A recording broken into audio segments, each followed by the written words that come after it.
Square Enix Q1 2025 financial report shows a really sharp decline in particularly the MMO division, with Final Fantasy XIV year-over-year after the launch of Dawntrail. MMO gross sales decreased by 2.9 billion yen, down 23%, and operational profits are down 3 billion yen, minus 45%. Straight out the gate, I want to say that I really do love Final Fantasy XIV, and this game has brought so much joy and light into my life, and I really do love the developers, and I do cherish the memories of when they invited me to the media tour last year. That being said, I am gonna talk in this video very candidly. This is a very serious topic, and we're talking pretty significant numbers. When we're talking about operational profits down 45%, that's it's a big number, guys. Out the gate, I really do want to say I do not believe Final Fantasy XIV is dying. As you know, I do raise criticisms when I do believe that they're warranted. There is definitely things that concern me. Some examples of them are: why was Nocturnal Astrologian removed? Why is there not a pet job? Why are healers spamming one button? And a few other things. Like, I will raise criticism when I am really worried about something. However, I'm not going to be overly negative, and I do believe thinking that this game is anywhere close to dying is overly negative. And it is an incredible Cardi B sized butt. There's issues, and there's big issues. And I've been talking about these for years, and it's really, it's disheartening. Because for years I was told how I had bad opinions, I was harassed on some streamer's stream and everything. And there's been more than a few times that I've just thought about, like, not even talking about criticisms and concerns. It's like, let's talk about them and be more explicit, because people will be like, what are you talking about? I've been talking about a lack of casual content for years. In Endwalker, it is fact that they switched over to a tombstone weapon, and that basically the recommended way was literally do your dailies or do the hunt trains. There just hasn't been much substantive, grippy, meaty, really unique styles of casual content to really get people in the door. And for better or worse, I absolutely do like that we have crafting and gathering in Final Fantasy XIV. We have housing, we have non-combat systems, and I think that makes the world feel a lot more alive. Like RP venues, clubs, and the like. I think that that's really, really healthy for the game.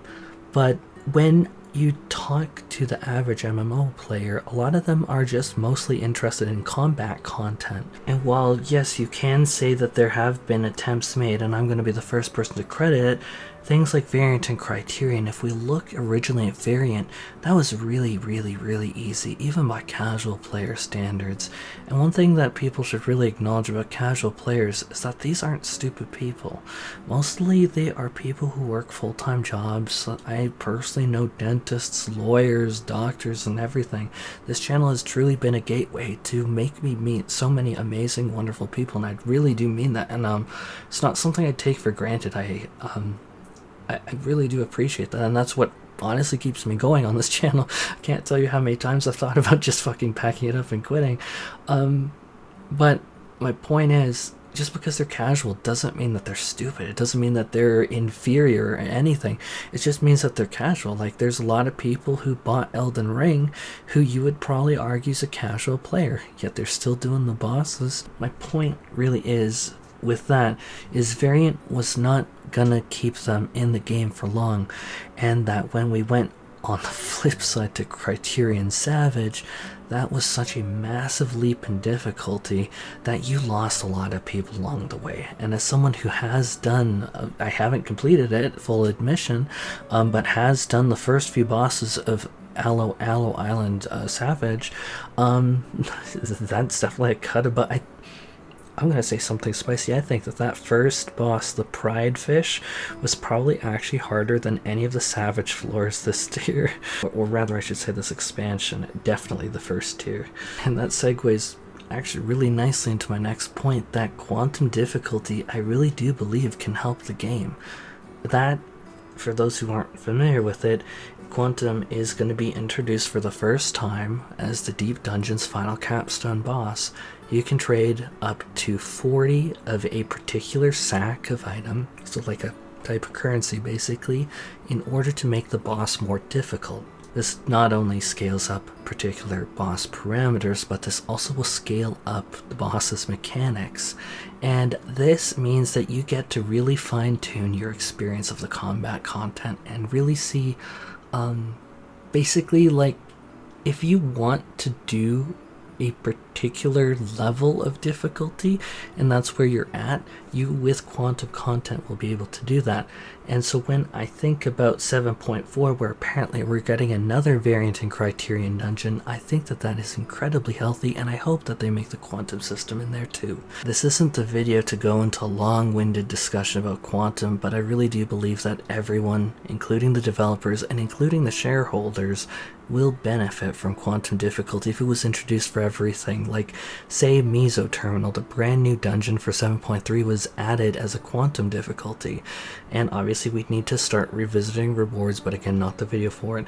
But then you get to reuse all these assets, the music, the dungeon lighting, the bosses. You get to basically tweak the parameters and add like a mechanic here and there, like just basically make it like World of Warcraft's Mythic Plus system. I think that that would be very healthy for the game, and everyone would win, players, developers alike. From there, I'm going to pivot for casual content and talk about Guild Wars 2.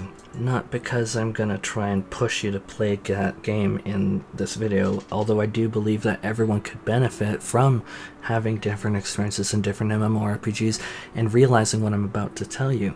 Guild Wars 2's Living World, it's fantastic. It's a completely different system. It was actually really refreshing to go into that world and kind of just like experience all the things that you could experience in there. It was actually really fun.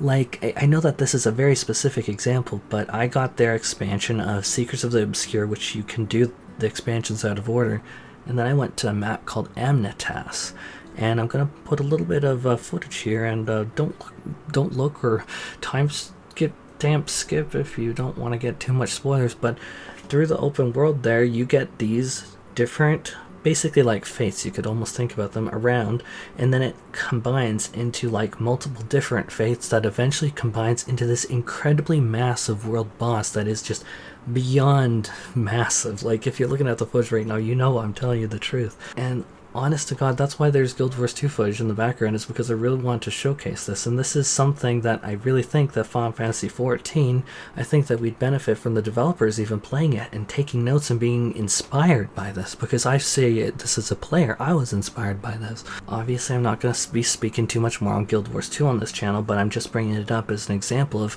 holy shoot, this casual content, this open world is so refreshing, it's so fun, and it is so rewarding.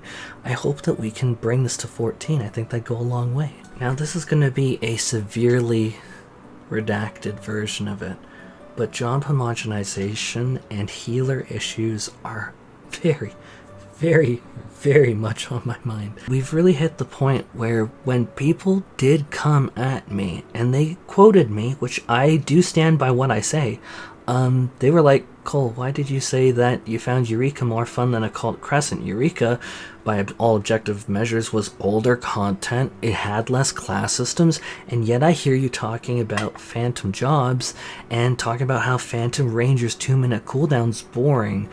And I really did actually have to look within myself and do a little bit of introspection and cross-reference stuff, like, why did I like it?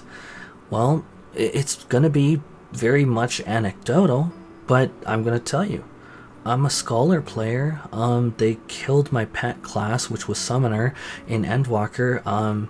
It was the only pet job in the game, and you guys know from my history that the actual video that put me on the map was my 1 hour 10-minute long Ultimate Summoner Guide video, and it has over 100,000 views, and that's a 1 hour 10-minute video over that, and it's pretty amazing. I also have almost 200 of the Keeper's Hymn, the stat reallocation item from A Realm Reborn, in my retainers still. I really loved Summoner, and unfortunately that also was taken away from me. And then Nocturnal Astrologian was also just deleted from the game, which I find incredibly agonizing, because and this could literally be an hour-long video on itself, but let me just say, the removal of Nocturnal Astrologian, I think, is just a pure loss. I think that less is less, and unfortunately we got less, and especially considering how tired I am of spamming one button on Scholar, same thing on Sage. As a barrier healer, I am just miserable in casual content. Now, Futures Rewritten Ultimate was a blast, and I stand by that. You can look on the channel, because I know that some people, like, and this is probably the stupidest thing, is like there's so many people who will try and take the least charitable interpretation of anything you say, and they'll be like, oh, you find Scholar boring, so why did you do it in Futures Rewritten, you hypocrite? And it's because it just required more healing. It required more OGCDs. I also did it in PF and between different co-healers. Like, even though we had the free mint but good sheet, I'd have to repair a lot of issues and stuff. And I just found it fun. I don't know what to tell you. I'm just telling you the truth. Whereas in Occult Crescent, I couldn't even do Scholar. It was just so painful. I don't like spamming one button, and it feels like I've been ignored for years. And then we had the healer strike go on before, and it's... I hate gamer strikes, because you know what, it just never works. And so, like, I never really support the healer strike. I support the ideas behind it, that we should be asking the developers for more.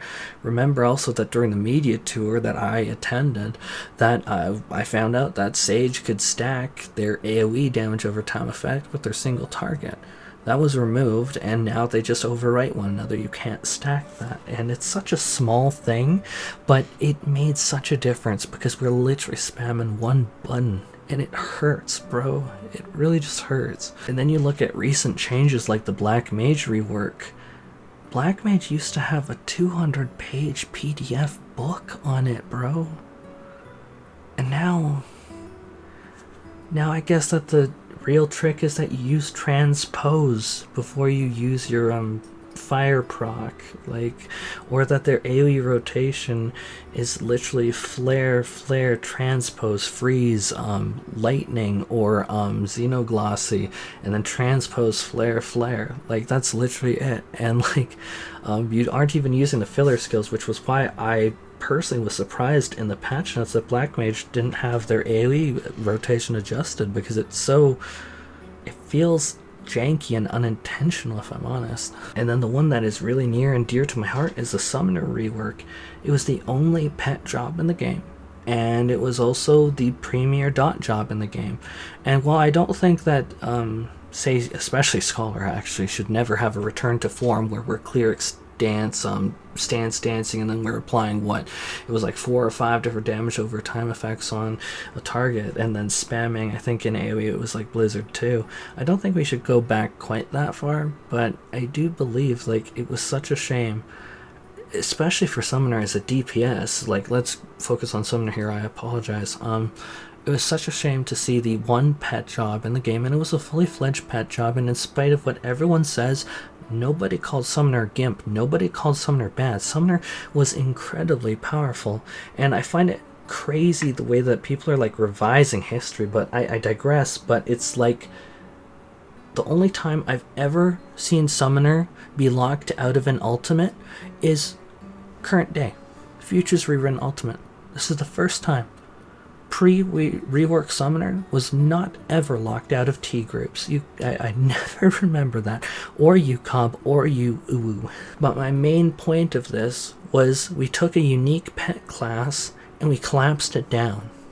Those pets are just visual effects. If you turn visual effects off, it literally is... There's no pets. It's just, there's no pet job. It's basically like a Fizz range. And that's why I'm going to wrap it up in a bow, saying that there's 2 separate parallel issues way beyond the story. People cite the story this, the story that. Well, you know what keeps people beyond the story? What keeps people engaged in the game? It's going to be the content pillar and the job identity. And really, we have 2 parallel issues. One is, like I said, with the content at the earlier parts of this video, and then the second one is job identity in the second half. And it's quite a contentious issue, and I know that a lot of people will put one finger in each ear and say la la la, but as someone who plays healers, it's really boring to spam one button. Like, could you imagine as a DPS spamming one button and that's just all you do and all people expect you to do for 99% of your casts? And I wish I was exaggerating. People will get mad at you. Probably justifiably so, because the DPS checks, if you start just spamming barriers just to spam barriers, or what are you going to do on White Mage, spam Medica? People get mad at you, so you're literally expected to like press one button, and it's just not fun. And people, again, like during the healer strike and everything, everyone was so busy trying to do gotchas on one another that people were missing the point. Like, people were trying to dunk on healers and they just missed the point. The point is that it's boring, it's not fun. And so you have a lack of content, and then you have things not be fun, where I'm literally not lying when I say in my memory, it's not just nostalgia. I literally remember finding Eureka, like, what is it, like 8-year-old content? Something like that. It feels like a million years ago. Like, ancient content was more fun than what we have today with Occult Crescent. And I'm not lying to you. And so when I see this report, all I can say is, it really sucks. Because I was someone that did raise criticisms pretty early on. Like, even if you look back to 2021, February 2021, I was complaining about Nocturnal Astrology being removed. People will say, oh, you're just trying to bring it up for, because it's cool. I literally have everything on public record. And it just frustrates me to no end. Like, it was like a recent YouTube video, Xeno literally said, no one complained about this before, and then I found myself frustrated. And for the record, I love Xeno. He's great. He's a great guy. Like, I have no issues with Xeno. But when he said that, I admit I wanted to pull out my hair. I was like, what do you mean? I've been talking about this for years. I've been talking about the lack of casual content for years. Anyhow, I don't even want to talk about the finances, because do you know what? I see this as a problem that could have been avoided. Because, yeah, sure, the story. So many people are... I'm going to be honest, so many people are so hyperfixated on the story and Wook Lamat and blah, blah, blah, this. I don't think that that's the actual issue. Because people will play through the story, yes, but what keeps you playing is the content. That's the issue.